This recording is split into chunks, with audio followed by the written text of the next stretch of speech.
She was this fundamentally important person in the history of Maine and in all sorts of ways in the history of the United States. These photos, medals, mementos are all moments engraved in time. Margaret Chase Smith in her library eternalized perseverance and hope. That drive, that ambition followed her throughout her life. In September, Dr. Chris O'Brien, a former University of Maine of Farmington history professor and former director of the Theodore Roosevelt Center, began his tenure as director of the Margaret Chase Smith Library after Dr. David Richards retired from his post after 12 years. O'Brien describes this Skowhegan Library as a perpetual work of art. The good news about a museum is that what we're hiding in the basement is way more than we could ever show up here.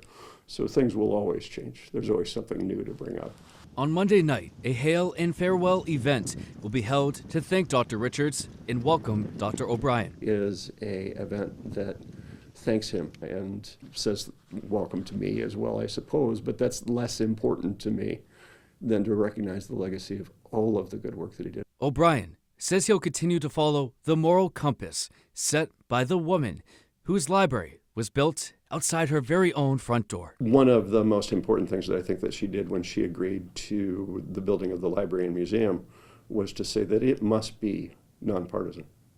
It must be above the partisan fray. So we remain that way. It is incredibly important to us that everybody is welcome here. She saw that as inviting people into her home, and we try to carry that forward. In Skowhegan, Doug Banks, ABC 7 and Fox 22 News.